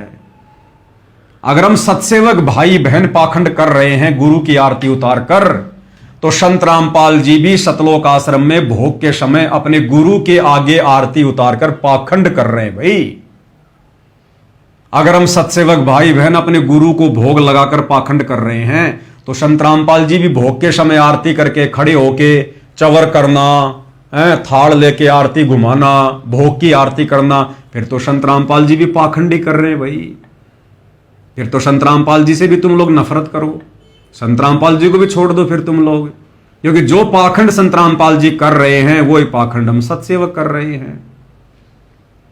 तो भाई और बहनों, ना तो ये पाखंड है, ना ये कोई गलत क्रिया है, केवल नादान भगतों की समझ का फर्क है। संत रामपाल जी आध्यात्मिक टीचर हैं। स्कूल एक ट्रेनिंग सेंटर होता है, यानी जहां सत्संग होता है वो ट्रेनिंग सेंटर होता है, और सतगुरु ऐसी भक्ति क्रिया करके अपने आप को एक भगत के रोल में, एक दास के रोल में, इस प्रकार की भक्ति क्रिया दिखाकर कि नादानों, जिस प्रकार से मैं अपने गुरु को अपना इष्ट मानकर, अपना भगवान मानकर उनको भोग लगा रहा हूं, खड़े होकर भोग की आरती कर रहा हूं, खड़ा होकर अपने गुरु की आरती उतार रहा हूं, अपने गुरु के शीश के ऊपर चवर कर रहा हूं, ऐसे ही जिस दिन तुम भक्तों को यह बात समझ में आ जाए कि हमारा गुरु सतगुरु रामपाल जी मां के गर्भ से जन्म लेकर आया हुआ कोई आम व्यक्ति नहीं है, कोई मानुष नहीं है, ये किसी कबीर भगवान का दास नहीं है, ये स्वयं दासों का भगवान कबीर भगवान है, हमारा इष्ट देव है, तो उसके बाद तुम लोगों ने भी अपने गुरु के साथ में इसी प्रकार से व्यवहार करना है। यानी अपने गुरु को इष्ट मानकर, आराध्य देव मानकर उनकी पूजा करनी है, उनकी आरती उतारनी है। पाती पंच पोहप कर पूजा, देव निरंजन और न दूजा। गीता अध्याय 3 श्लोक 13 के अनुसार अपने गुरु को भोग लगाना है। अरे भैया, भोजन हम रोजाना खाते हैं, भोजन हम रोजाना खाते हैं। महीने में एक बार आश्रम में जाकर भोग की आरती करने से पाप नहीं कटेंगे। रोजाना भोजन खा रहे हैं तो रोजाना आरती करनी पड़ेगी, भोजन को पाप नाशक बनाना पड़ेगा। और भक्ति बोध जिसमें तीनों समय की आरती है, उसमें सारी आरतियां गुरुदेव ने क्यों लिखी है भाई? अरे भक्ति बोध में गुरुदेव ने जो नित्य नियम लिखा है, क्यों लिखा है? हम भक्तों के लिए, हम रोज करते हैं। दोपहर की आरती लिखी है, क्यों लिखी है? हम भक्तों के लिए, हम रोज कर रहे हैं। संध्या आरती लिखी है, क्यों? हम भक्तों के लिए, हम सब रोज कर रहे हैं। संध्या आरती के बाद अन्नदेव की छोटी आरती, फिर अन्नदेव की बड़ी आरती क्यों लिखी है? हम भक्तों के लिए, कि भोजन खाने से पहले आरती करो, भोजन खाने के बाद आरती करो। हम सब रोज कर रहे हैं। और उसके बाद फिर भोग लगाने की विधि लिखी हुई है। अब ये भोग संगत क्यों नहीं लगा रही, जब सारी आरतियां हम भक्तों के लिए गुरुदेव ने भक्ति बोध में डालकर हमारे को दे रखी हैं और हम सारी आरती कर रहे हैं, तो फिर भोग की आरती क्यों नहीं कर रहे, जो उसी भक्ति बोध में भोजन खाने के बाद जो बड़ी आरती उसके बाद में जो लिखी हुई है? क्यों? क्योंकि करेगा वही जिसने अपने गुरु को कबीर मान लिया होगा, गुरु को इष्ट मान लिया होगा। और जैसा गुरु ने गुरु को भगवान मानकर हमें आश्रम में आरती करना सिखाया, चवर करना सिखाया, भोग लगाने सिखाया, तो इस प्रकार से ये सारी क्रिया अपने गुरु को इष्ट मानकर, कबीर मानकर वही करेगा जिसने वर्तमान में अपने गुरु सतगुरु रामपाल जी को अपना कबीर भगवान मान लिया होगा। अन्यथा नहीं कर पाओगे, और यदि आप करोगे तो वो भक्ति क्रिया आपकी सफल नहीं होगी। इसलिए भाइयों और बहनों, इस नादानी को छोड़ो। बड़ी मुश्किल से असंख्य जन्मों के बाद ये बिल्ली के भाग का छिक्का टूटा है। परमात्मा ने इस कलयुग की बिचली पीढ़ी में हमें मनुष्य जन्म दिया है, अपनी शरण में लिया है, और ये अनमोल भक्ति बख्शी है जो दुनिया में किसी के पास नहीं है। मोक्ष दिलाने वाली भक्ति। और इस भक्ति मार्ग पर भी यदि आप भेड़ चाल में चलोगे, गुरु के परिवार के पीछे भेड़ चाल में चलोगे, अपने कोऑर्डिनेटरों के पीछे भेड़ चाल में चलोगे, तुम कैसे भक्ति मार्ग पर सफल हो पाओगे? अरे हमने नाम दीक्षा भक्ति की शुरुआत गुरु के परिवार को देखकर नहीं की, किसी कोऑर्डिनेटर को देखकर नहीं की। हमने गुरु का ज्ञान सुनकर, ज्ञान को समझकर, गुरु से उपदेश लेकर की है। तो हमने भक्ति मार्ग पर अगर सफल होना है तो गुरु भगवान को देखकर चलना पड़ेगा, गुरु के आदेशों के अनुसार चलना पड़ेगा, जो आदेश गुरुदेव ने सत्संगों में दे दिए हैं। संत कभी किसी को अलग से ट्रेनिंग नहीं देता, अलग से आदेश नहीं देता। संत ने जो भी आदेश देना होता है सार्वजनिक तौर पर अपने सत्संगों में देता है, पुस्तकों में देता है। तो गुरुदेव ने हमें तमाम प्रकार के आदेश दे रखे हैं और हमने सत्संग रूपी आदेशों को आधार बनाकर ही भक्ति सफल करनी पड़ेगी। कल को गुरुदेव भगवान सतलोक चले जाएंगे, फिर कहां से आदेश लाओगे? क्या उस समय भी गुरु के परिवार के पीछे अंधे होके चलोगे, कोऑर्डिनेटरों के पीछे अंधे होके चलोगे? जो गुरु का परिवार, जो कोऑर्डिनेटर तुम्हें वर्तमान में ही गुरु के रहते सहते काल के मुंह में झोंक रहे हैं, तुमसे तमाम प्रकार की गंदी राजनीति करवा रहे हैं, दुनिया भर के उल्टे उल्टे भक्ति विरुद्ध कर्म करवा रहे हैं, तो गुरु के जाने के बाद वो तुम्हें कहां से सतलोक का रास्ता दिखा देंगे? अरे कैसे तुम्हें सतलोक मिल जाएगा? गुरु के सतलोक जाने के बाद तो तुम सतलोक जा ही नहीं पाओगे। हमारे पास में मौका ही सतलोक जाने का तब तक है जब तक गुरु भगवान धरती पर है।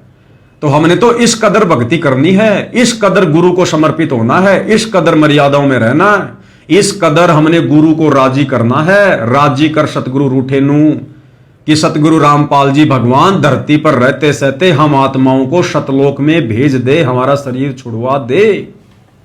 उसी के लिए भाई और बहनों, साध संगति से जोड़कर परमात्मा जिन जिन आत्माओं को सतलोक लेकर जाना चाहते हैं, उन आत्माओं से इस प्रकार की भक्ति क्रिया करवा रहे हैं। क्योंकि भक्ति मार्ग पर यदि आपने सफल होना है तो सबसे पहला मूल मंत्र है गुरु को ही भगवान मानना, गुरु को ही परमात्मा मानना। हृदय से, आत्मा से, ज्ञान आधार से आश्रम वालों की तरह खाली जुबान से नहीं, देखम देखा नहीं कि गुरु का तो जयकारा लगा रहे हैं, सतगुरु रामपाल जी भगवान की जय, और भगवान मानते हैं फिर जून के महीने में दाढ़ी मूछ वाले कबीर को उसका प्रगट दिवस मनाकर गले में दो दो भगवानों की फोटो डाल के रखते हो। आत्मा एक है, उसका परमात्मा भी एक ही है। आप सतलोक आश्रम वाले भाई बहन अपने भगवान को पहचान नहीं रहे अभी। अगर पहचान रहे होते तो विशेष संदेश के माध्यम से गुरुदेव ये ना कहते कि पुण्यात्माओं पहले तुम तो पहचानो अपने भगवान को, बाकी दुनिया को तो फिर हम बाद में पहचान करवा देंगे। तो क्या कह रहे हैं गुरुदेव, किसको कह रहे हैं कि पहले तुम तो पहचान लो अपने भगवान को? तो सतलोक आश्रमों से जुड़े भाई बहनों को गुरुदेव कह रहे हैं कि पहले तुम तो पहचान लो अपने भगवान को, यानी कबीर कौन है। क्योंकि अभी तक नादान संगत केवल दाढ़ी मूछ वाली फोटो को कबीर मान रही है। इसलिए संत रामपाल जी कह रहे हैं कि नादानो, तुमने अपने गुरु को अभी तक कबीर नहीं माना, इसलिए पहले तुम तो मान लो, पहले तुम तो पहचान लो अपने भगवान को कि असल कबीर कौन है, संत रामपाल जी हैं या वो दाढ़ी मूछ वाली कबीर की फोटो वो कागज का टुकड़ा है। ये सत्संग भी सुन लो, एक बार सुनो। अब समझ लो मेरे बेटा बेटियों, इसने बने बढ़ाए ने खोइयो मत ना। बढ़ना बड़ा कठिन है, खोना तो आसान है। और उस धड़ी की कृपा देखो, उस परम पिता की कितने नेक, कितनी प्यारी आत्मा हुआ, कहां से अमृत पिला रहा आपको। अपने भगवान ने तुम तो पहचान लो, बाकियों को पहचान हम करावांगे क्योंकि वो भी उसी के बच्चे। अपने भगवान ने तुम तो पहचान लो, बाकियों को पहचान हम करावांगे क्योंकि वो भी उसी के बच्चे। अपने भगवान ने तुम तो पहचान लो, बाकियों को पहचान हम करावांगे क्योंकि वो भी उसी के बच्चे। सब सहयोग दो, परमार्थ करो, परमार्थ में हानि कदे नहीं होती। तो सुना क्या कह रहे हैं गुरुदेव कि पहले तुम तो पहचानो अपने भगवान को। तो क्या संगत ने अभी तक अपने भगवान को नहीं पहचाना? क्या संगत को अभी तक ये नहीं पता चला कि कबीर भगवान कौन है? ये तो सारी संगत जानती है कि दाढ़ी मूछ वाला कबीर भगवान है, दाढ़ी मूछ वाला कबीर भगवान है। सबके घरों में दाढ़ी मूछ वाले कबीर की फोटो रखी है, सतलोक आश्रमों में बड़ी बड़ी फोटोएं रखी हैं। फिर कौन से कबीर भगवान के लिए कह रहे हैं वो भगवान है? फिर गुरुदेव कौन से भगवान को पहचानने के लिए कह रहे हैं? गुरुदेव कहना चाहते हैं, नादानो, ये कागज का टुकड़ा, ये दाढ़ी मूछ वाली फोटो कबीर भगवान नहीं है, तुम्हारा सतगुरु है असली कबीर भगवान। इसलिए गुरुदेव आश्रम वालों को कह रहे हैं कि पहले तुम तो पहचान लो अपने भगवान को, बाकी दुनिया को तो पहचान फिर हम करवा देंगे। तो भाई और बहनों, केवल साध संगति से जुड़े सत्सेवक भाई बहनों ने वर्तमान में जिंदा कबीर, असली कबीर, समर्थ कबीर संत रामपाल जी को पहचाना है। बाकी धरती पर किसी ने नहीं पहचाना। और जब पहचान लिया तो फिर आरती किसकी उतारेंगे? कबीर भगवान की, संत रामपाल जी की। भोग किसको लगाएंगे? कबीर भगवान को, सतगुरु रामपाल जी को। चवर किसके ऊपर करेंगे? कबीर भगवान को, सतगुरु रामपाल जी को। एकमात्र दंडवत किनको करेंगे? कबीर भगवान को, सतगुरु रामपाल जी को। एकमात्र जयकारा किसका लगाएंगे? कबीर भगवान का, सतगुरु रामपाल जी का। और घर में फिर आसन किसका लगाएंगे? कबीर भगवान का, सतगुरु रामपाल जी का। तो भाई और बहनों, बातें बहुत हैं, समय कम है। धीरे धीरे छोटे छोटे पॉइंट पर आप भाई बहनों को इसी प्रकार से वीडियो बनाकर समझाते रहेंगे, क्योंकि ये हमारी अग्नि परीक्षा का समय चल रहा है, लास्ट का समय है। और इस समय काल पूरी कोशिश करेगा आत्माओं को भ्रमित करने की, वो चाहे संगत के माध्यम से करे या किसी जगत के माध्यम से करे। तो साध संगति से जुड़े भाई बहनों के अंदर कोई भी कमजोरी शेष ना रह जाए, काल को कहीं छोटा सा भी पॉइंट ना मिल जाए भ्रमित करने के लिए। इसलिए परमात्मा ने इस कुत्ते की, आप भाई बहनों के नौकर की, आप भाई बहनों के दास की, इस तुच्छ पवन दास की ड्यूटी लगा रखी है। अगर मुझे गुरुदेव ने निमित्त बनाया है तो इसमें मेरा कोई श्रेय नहीं है, मेरा तो सौभाग्य है, इसमें मेरा कोई रोल नहीं है।